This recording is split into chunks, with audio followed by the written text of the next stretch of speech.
माझ्या मते थोडंसं रॉंग टाइमला डिक्लेअर केलं. कसं त्यांनी हे डिक्लेअर केलं आणि दुसऱ्या 2 दिवसात ते परदेशी दौऱ्याला गेले. विचार केलाय की कधी प्लेन मध्ये जाऊन मस्त आपण प्रत्येकाच्या मनात तर वाटतंच की बाहेर जावं कधीतरी. असं काय मन तर प्रत्येकाचं मग किती वर्ष विचार केले तुम्ही की आपलं जाऊ वर्ष विचार केला. पण कधी झालंय की नाही स्वप्न पूर्ण? वेळ आली तर जाऊ. आता वेळ आली होती पण जायचं नाही तुम्हाला मोदींनी सांगितलं.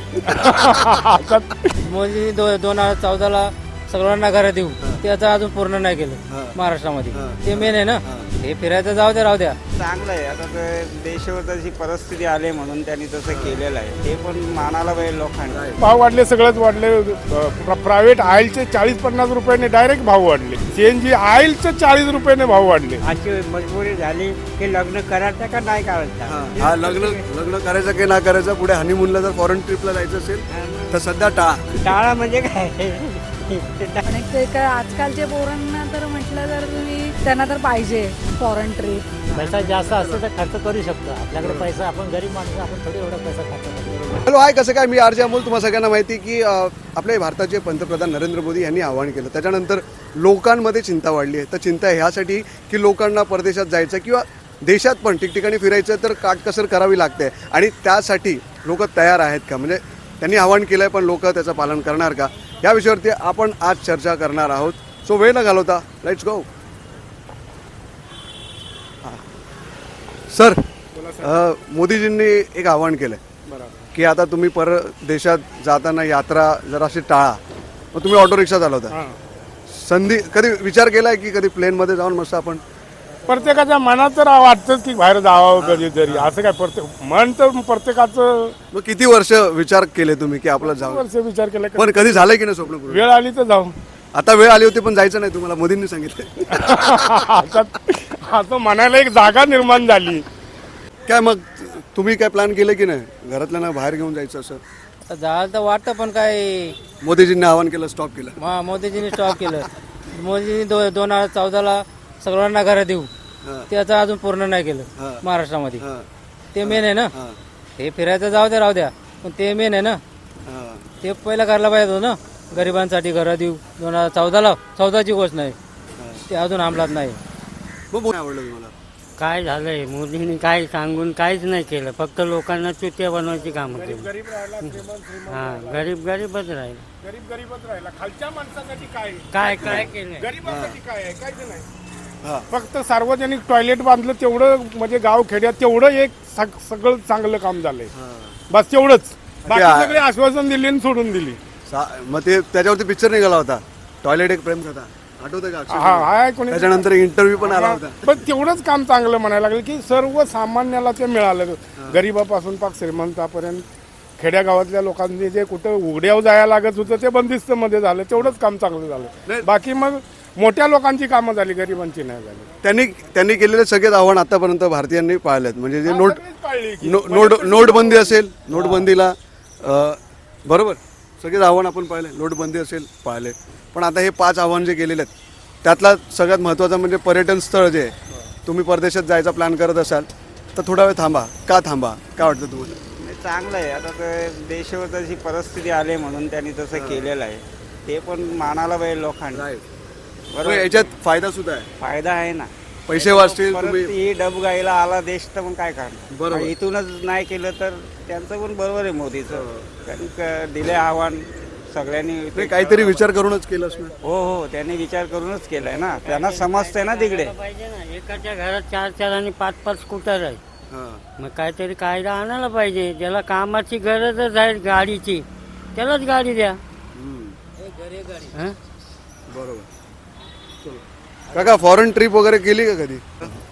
विचार आहे पण पैसा पाहिजे ना. पैसा कुठं येणार? इथे महागाई होऊन बसले एवढे का. ज्या आम्ही विकायला बसतो भाज्या त्यांना कोणी विचारत नाही. त्या उन्हाने सुकून जात आहेत. आणि बाहेरून आले त्यांच्याकडे माल घेतात. आणि आम्ही पण गरीब माणसाने फॉरेनला जायचं कधी स्वप्न बघायचं की नाही? स्वप्न तर पाहायलाच पाहिजे पण काय जायला पैसा कुठं नाही येणार. मग शेवटची ट्रिप कुठे केली होती तुम्ही? शेवटची ट्रिप मी पेनला केली होती. पेनला. मग यावेळी करणार की नाही? बघू आता पैसे जमा झाले तर जाऊन यायचं. वाटत नाही जाणार. सीएनजीचे भाव पण वाढले. सीएनजीचे भाव वाढले, सगळंच वाढले. प्रायव्हेट ऑइलचे 40-50 रुपयाने डायरेक्ट भाव वाढले. सीएनजी ऑइलचे 40 रुपयाने भाव वाढले. या 4-5 दिवसात. सीएनजीचं 3 रुपये वाढले, पण ऑइलचं त्याच्यात डबलीनं वाढले. अर्धा लिटरला 40 म्हणजे लिटरला 80 रुपयाचा भाव वाढला.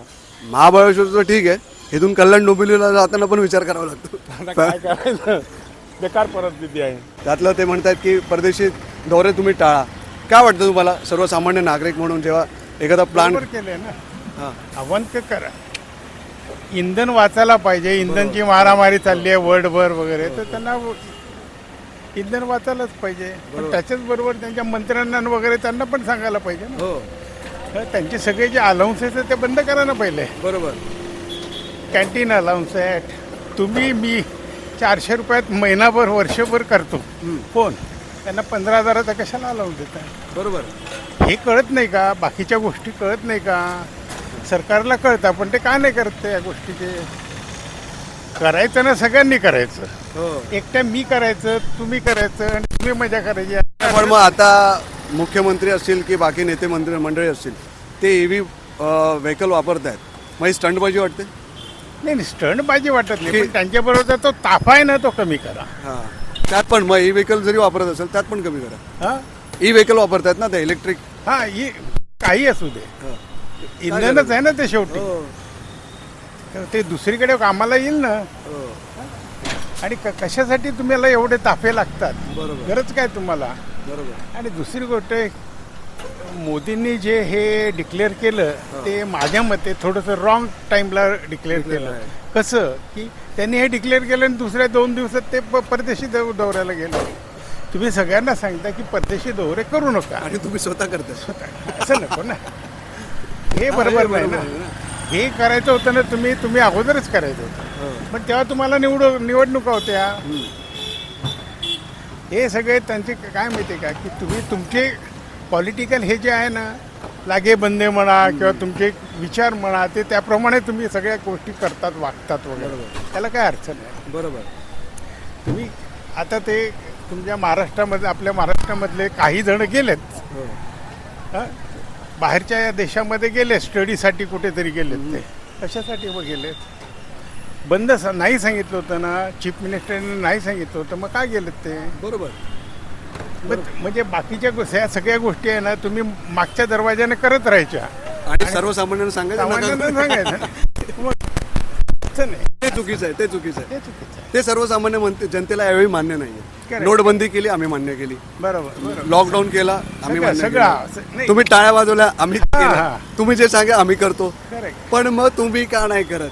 हाच मोठा सर्वसामान्य माणसाचा आता प्रश्न आहे. आता अजून काही लोकांशी आपण बोलणार आहोत. काय वाटतं, आता एक मेसेज असेल की लोकांनी जे त्यांनी आवाहन केलंय खरंच त्याचं पालन केलं पाहिजे? करायला पाहिजे. आपण इमानदारीने करायला पाहिजे. आपण काय पॉलिटिशियन नाही आहे की हो म्हणायचं ना मागणं काहीतरी करत बस. म्हणजे तुम्हाला खाद्यपदार्थांवरती असेल 5 आव्हानं केली आहेत, त्याबद्दल फॉरेन ट्रिप जे आहे ती किंवा ट्रॅव्हल करणं जास्तीत जास्त लोकांनी टाळावं, ह्याच्यावरती तुमची प्रतिक्रिया काय? नाही, हे तर बरोबर आहे. गोरगरिबांना काय करणार आहे? त्यांच्यासाठी त्यांनी तर पाळायलाच पाहिजे ना. आणि श्रीमंतांनी जायचं. श्रीमंतांनी काय हो, श्रीमंत डबल पैसे कसे पण कमवू शकतात. आपल्यासारखे गरीब काय करणार? हे बघा, आता खाता कॉलेज येतं तर बोलता तुमच्या ताईला घेऊन या, बहिणीला घेऊन या. आता हे असेल पण ऑनलाईन आपल्याला काय कळतो का यात? बरोबर. पैशाचा अपव्यय टाळायसाठी ते लोक ते बोलत असतील. त्याचा भारतीय अर्थव्यवस्थेवर परिणाम होत असेल ना, त्या संदर्भात ते बोलत असतील. नका फिरू बाहेर वगैरे, पण ते भरपूर ट्रिपा करतात. ते चालतं, फक्त सामान्य माणसाने नाही करायच्या. का नाही करायचं? तर त्याच्याबद्दल मी काय बोलू शकत नाही. अशी मजबुरी झाली की लग्न करायचं का नाही करायचं? तेल जर महाग झालं तर उद्या करणार काय? मग बरोबर. हा, लग्न करायचं की नाही करायचं, पुढे हनीमूनला जर फॉरेन ट्रिपला जायचं असेल तर सध्या टाळा म्हणजे काय? डायरेक्ट इंधनाचा बचत करा असं त्यांचं मत आहे ऍक्च्युअली. इंधनाची बचत करा. तुम्ही सायकलवर फिरा. आपले नागरिक करतात वाटतं. नागरिक मला तरी पहिल्या नेत्या लोकांपासून सुरुवात व्हायला पाहिजे मला वाटतं, मग नंतर सामान्य लोकांनी त्याचा पण एक ते काय आजकालच्या पोरांना तर म्हटलं तर तुम्ही त्यांना तर पाहिजे फॉरेन ट्रिप, ते तर नाही करू शकत. काय काय जण करू शकतात, काय काय नाही करू शकत. मिडल क्लासवाले तर नाही करू शकत. जे असतील कमावणारे वगैरे ते करू शकतात. बरोबर आहे. तुम्ही फिरत नाही कुठे? फिरतो पण कसं आहे, काम असेल तर फिरायला पाहिजे, विनाकारण नाही फिरायला पाहिजे. बरोबर. हे चुकीचं आहे. 2 पैसे वाचतील. फॉरेनची ट्रिप कशाला पाहिजे? हां कुणाला पाहिजे? ते काय वाटतं, फॉरेनच्या ट्रिप्स खरंच टाळाव्या भारतीय नागरिकांनी? कामासाठी जाणं असेल तर जावं. हां, फिरणं ठीक आहे ना, आपला भारतीय पैसा तिकडे जातो. फिरायला तर जातोच ना माणूस, फिरायला काय कोणाला बंद आहे? मोदी म्हणतात ना की थोडे दिवस बंद करा म्हणून. आता त्यांनी जर सांगितलं असेल, चांगलं असेल तर मग ठीकच आहे ना. 5 नियम सांगितले माहिती आहे ना, त्यांनी सांगितले, आवाहन केले. सोनं नका घेऊ, फॉरेन ट्रिप करू नका. आपले महाराष्ट्रीयन लोक थोडे ऐकणार सोनं ना घ्यायला. जिथे घ्यायचे ते घेणार, ज्यांच्याकडे पैसे असतील ते घेणार. पैसा जास्त असेल तर खर्च करू शकतो. आपल्याकडे पैसा, आपण गरीब माणूस, आपण थोडी एवढा पैसा खर्च करू शकतो. बरोबर आहे. बरोबर आहे ना. त्यांचं हे मत आहे की मोदी जे म्हणतात त्यांच्या आव्हानाला अनेक वेळा लोकांनी ऍक्सेप्ट पण केलेलं आहे. पण काही लोक म्हणतात की मंत्री संत्री जे आहेत ते काय करतात की ते स्टंटबाजी तर नाही आहे ना, की आता जे ई व्हेकल असेल किंवा त्यांचं 2 व्हीलरने जाणं फिरणं असेल, कमी प्रमाणात ताफे त्यांनी कमी केले. मग मंत्र्यांनी हे सगळं केलं पाहिजे असं सर्वसामान्यांचं मत आहे. मोदीजींनी आवाहन केलंय, त्याला कुठेतरी प्रतिसाद पण मिळतोय. काय वाटतं तुम्हाला? कमेंट करून सांगा. पाहत राहा मॅक्स महाराष्ट्र. मी सोबत हर्ष ठाणे.